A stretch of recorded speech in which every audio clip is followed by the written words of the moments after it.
हामी चाहिँ जाँदैछौँ जङ्गल यात्रा हो। हातमा आफ्नो डकुमेन्ट्स बोकेर मैले यहाँ सिग्नेचर गर्नु हुँदो रहेछ फटाफट फाइलमा। अहिले चाहिँ यस्तो रहेछ के गर्नु अफिसियली काम भएर पनि हुँदैन, अफिसमा बसेर हुँदैन, ठाउँ ठाउँ पुग्नु पर्दो रहेछ हो सिग्नेचर गर्नु। सबैलाई याद होला, गाउँतिर आउँदै होला। हामी जाँदैछौँ माने काट्नु। बिचरा हाम्रो पापाले रोपेको दालहरू अम्बो पलाइसकेछ हजुर, दाल उम्रिसकेछ हो। पानी पर्यो गाइस, पानी पर्यो। हामी चाहिँ घाम लाग्दा निस्केको मान्छे गाइस, हाम्रो चाहिँ पानी परेर दृश्यहरू हेरिहालेको छ। स्वर्गल्यान्ड हो। स्वर्गल्यान्डमा चाहिँ हामी त्यहाँ उत्तरी जानुपर्छ हो। कमलाले हेर तर्सिन्छ ल हेर्नु नि स्वर्गल्यान्डमा बस्ने को मौसम चाहिँ यस्तो चेन्ज हुन्छ साथीभाइहरू हो। अहिले पानी पर्यो होइन, हामी पानी पर्ने रहेछ भनेर चाहिँ त्यहाँनिर बस्यो। पानी एकछिन त पऱ्यो तर एकछिनमा योहरू ड्यामडुम लागेको थियो। सटर खोलिदियो हाम्रो दुःख देखेर। हेर यत्रो म बोलेँ, यत्रो देखाएँ मैले भारीहरू, भएर चाहिँ भिडियो पनि गरेको रहेन रहेछु। जुगालाई हामी चाहिँ पोलेको रहेछु हो। भारीहरू उपरतिर छ। मैले अघि फोन रिबक्सिङ गरेको देखाएको थिएँ छ्या। यो लुगा यस्तो फोनमा त दामी देखिन्छ हौ। चाहिँ भिरको बाटो जस्तो छ, यस्तोमा हिँड्नुपर्छ। देखेछ कि बाक्का आँखी देखिरहेको छ। आमा हौ यस्तो डेन्जर बाटो हुन्छ नि भन्ने चाहिँ हामीलाई पनि याद छ। देख्नु सक्नुहोस् यो उकालोबाट चाहिँ माथि निस्किनुपर्छ बिचरा। अनि मात्रै बोकेको देख्दै होला त्यो चाहिँ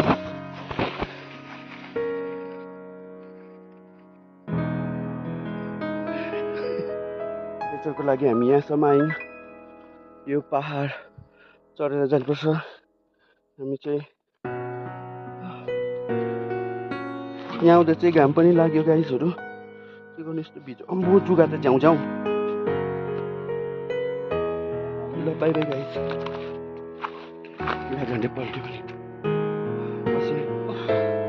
अब चाहिँ रेडी भइरहेको छ। यहाँ भाडामा पानी तताइदिइराख्नु भएको रहेछ हो। यति ड्र गाइस जुगा चाहिँ यतै छ जुगा। मुख नदी गएको चाहिँ कारण यो हो नि त, पसिनाएर रोइहाल्छ हो। मजा आउँछ। म चाहिँ एकछिन आमाले चारो पकाउनु भयो, म खाना पकाउँछु हो।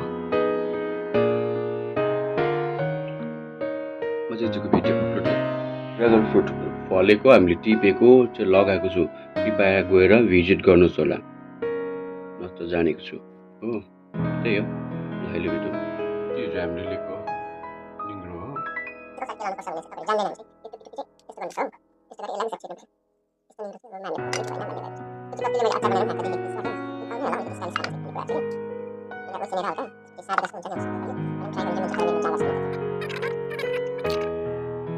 मैले सब्जी पकाउन सिकाउँदैछु, कोले जान्दैन होइन। मैले देखाउनु चाहिँ मजाले प्रपर देखाइदिनु मात्रै हो, त्यसले पनि पुगिहाल्छ। सबै सब्जी त्यसलाई पारेर रेडी गरिसके लसुन प्याज अरू केही पनि चाहिँदैन। यसमा चाहिँ मसला चाहिँ लसुन प्याज मात्रै हो। फर्स्टमा चाहिँ तेल हाल्ने यसरी बेसी हाल्नु हुँदैन, कम्ती हाल्नु हुँदैन, ठिकै हाल्नुपर्छ। तेल नलागेको भने चाहिँ लागेकै मिठो हुन्छ। यसमा चाहिँ के भन्नु हो। अन्त फर्स्टमा चाहिँ म के गर्छु, पापड फटाउँछु हो।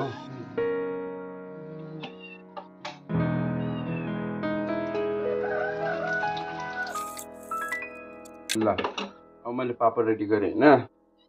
तेल अलरेडी खारिएको हुन्छ। त्यसमा चाहिँ के लाउनु छ, मसलाहरू बेसी लाउनु हुँदैन। प्याकेट मसलाहरू छुवाउने होइन, फ्याट्टै नत्र भाटा भेटिहाल्छ हो। यो चाहिँ निङ्ग्रो हो।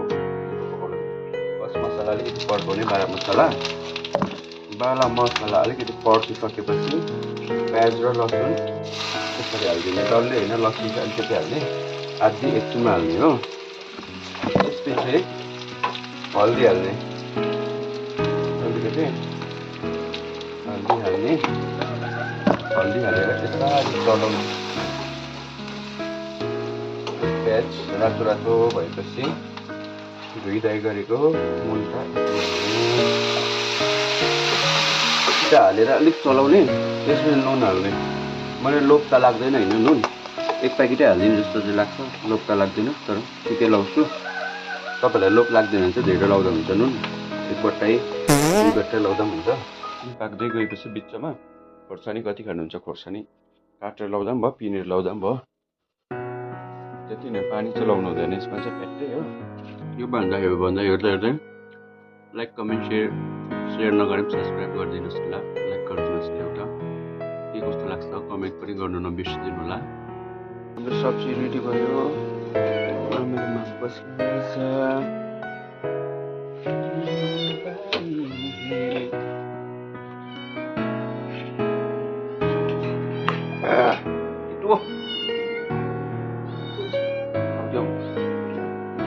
तितो परेछ त पापाको। मैले बनाएको अलिक तितो कम्ती छ।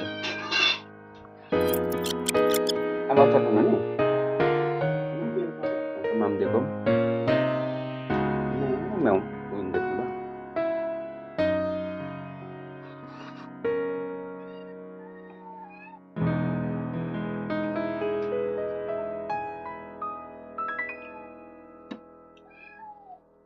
अल्ला रामै भयो बिराल चाहिँ।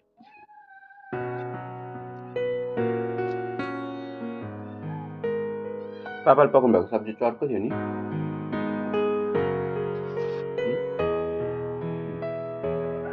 चर्को लाग्यो नि त।